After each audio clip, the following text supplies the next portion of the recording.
All right, welcome to Unit 2, Day 9. This is the last couple of pages here of the unit. We are on page 45. There are a couple warm-ups at the top, so go ahead and go through if number 1, if 4 is an upper bound, letter B if -3 is a lower bound, and do the division. Also, the complex numbers, so check your answers. Number 1A. B. Oops, what? Sorry. Number 2, division.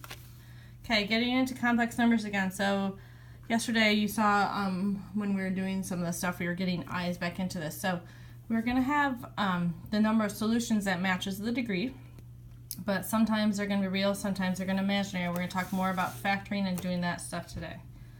So write the complex number in standard form and give its complex conjugate. Okay, so remember the negative comes out as an I, and we just do 4 minus root 29i.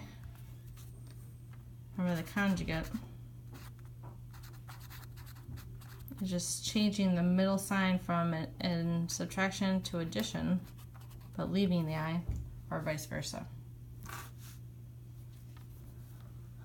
All right, same thing for letter B. If you feel comfortable with trying it, pull out the negative as an I. 32 should simplify, so simplify that down with perfect squares. 16 and 2. So -1 minus 4 root 2i. Or put the I with the 4, it's up to you. And the conjugate, write the conjugate.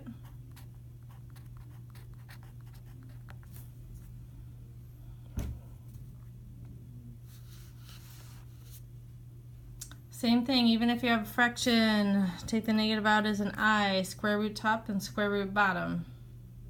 Okay, so you're really doing this as a square root of 1 over square root of 4. Okay, so it's 6 plus square root of 1 is 1, square root of 4 is 2, and with the I. So that's the complex number. Its conjugate is 6 minus 1/2 I.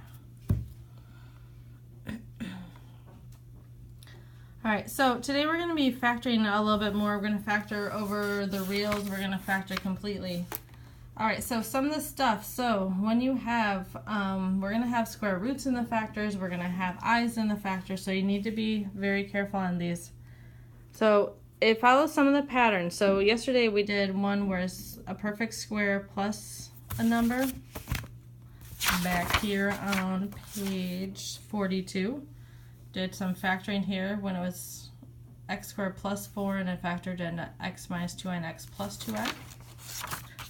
So when you see that addition sign, this does factor into x minus something and x plus something.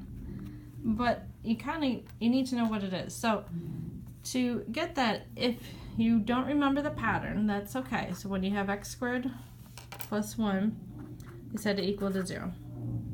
Solve for x. So you have the minus 1, minus 1. Excuse me. Square root. So plus or minus, and the square root of -1 is I. Okay, so what you have is x equals I and x equals -I. So you're bringing them back. So you have zeros again that you saw for. You're just bringing them back as factors. So subtract the I back. So you have x minus I and you have x plus I.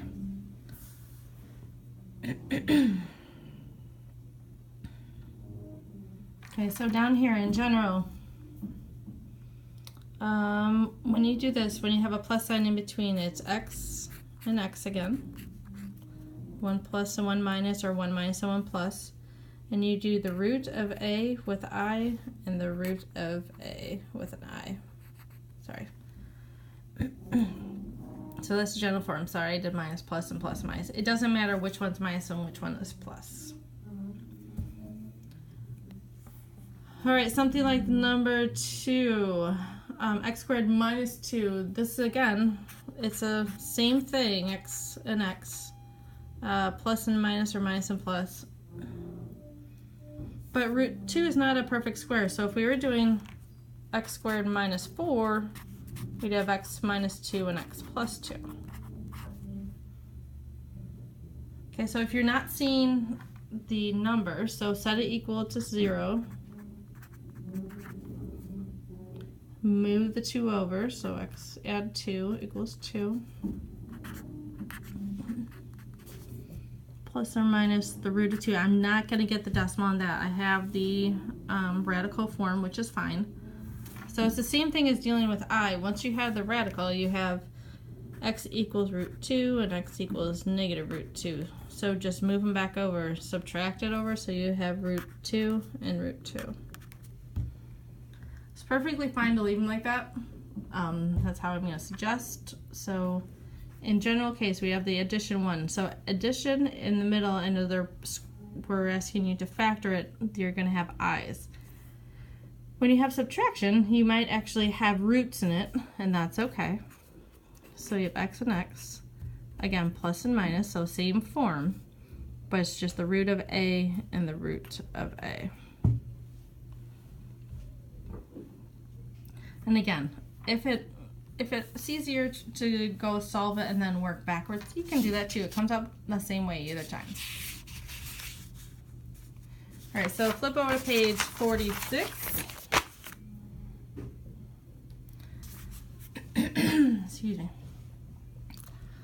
All right, so when you are doing this, it's asking you to factor one problem in 3 different ways. Over rationals means whole numbers. No roots. Decimals are fine, like 1/3, because they can repeat whole numbers or repeating decimals.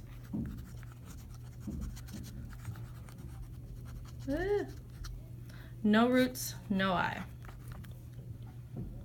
Over reals mean roots are okay, but no I. So completely means roots okay, I okay. So you need to do that, so kind of keep in mind that sort of stuff. So initially the first factoring, you do the same how we usually do. This is a 4 and a 2 and a 20. So because if you had 6, 3 and something, if you had 8 as exponents, 8, 4 and something, want to multiply to a negative 20 but add to a negative 1. So we're talking about negative 5 and positive 4. X squared and x squared. Minus 5 plus 4.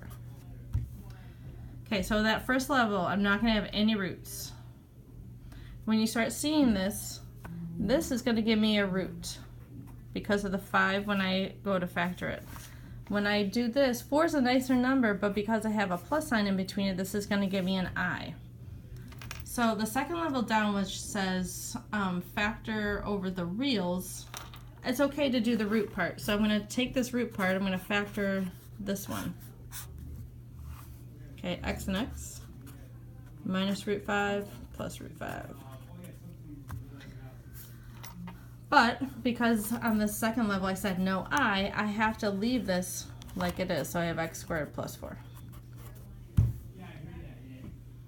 The third level down, now when they're linear, you leave them alone. So if they have an exponent of 1s, you just leave them alone. So the first 2 stay like they are.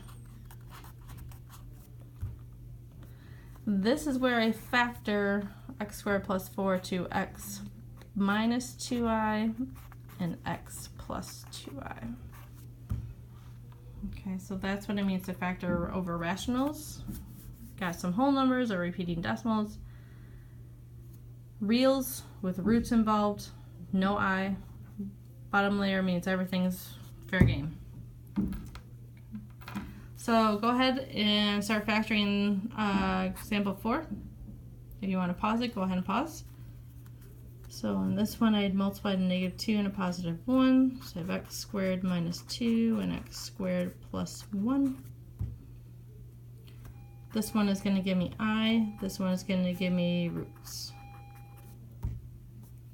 So over reals, so second line down, it's okay to have root, so x minus root 2 and x plus root 2. But no I, so that means that one just comes down. Last one to factor completely, leave my roots alone, so just write them down. Now I need to factor x squared plus 1, so it's x plus I, or x minus I, doesn't matter which one's first, and x plus I. So that's completely.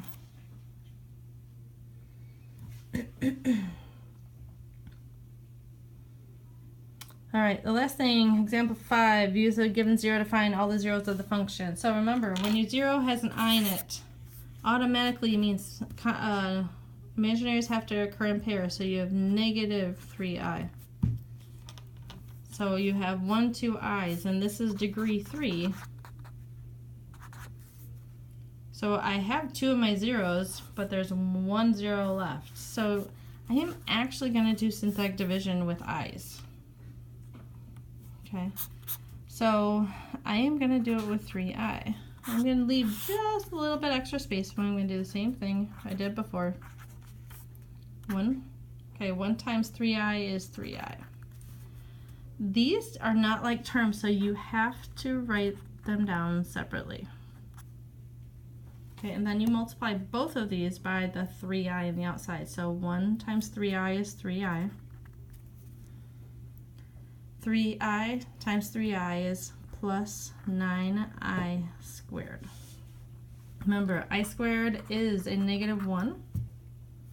So this actually makes the I squared go away. This becomes a negative 9. Add down, go away, so you have 3i again. Now I only have 3i to multiply 3i with, so I have 9i squared. Now remember, this is a 0, so I should end in a 0 at the bottom. So I squared goes away, it becomes a negative here, because I multiply 9 times negative 1, so I get negative 9, add up, I get a mini 0. Alright, so I want to find all the other zeros, so leave this level alone and do synthetic division again, but this time with negative 3i. Okay, 1 comes down, 1 times negative 3i, negative 3i. These go away, 1, negative 3i. So when you do this and you do it with both numbers, I should end in zeros, but it becomes a little bit messy in the middle, but then it cleans itself up at the end. Now I know I have zeros, so my zeros are 3i, negative 3i, because they always occur in pairs, so it can always be an even number. Now I have one more 0 though, because I have degree 3. I have 1 0, 2 0, I need my third one. I started off as x to the third. One layer down, synthetic division of x squared. Now this is just x. So I have 1 x plus 1. I just set equal to 0 when I solve. So x equals negative 1. That's my other 0 here. Okay. Finish up these notes. We'll talk about this tomorrow and do some work in class. Thanks.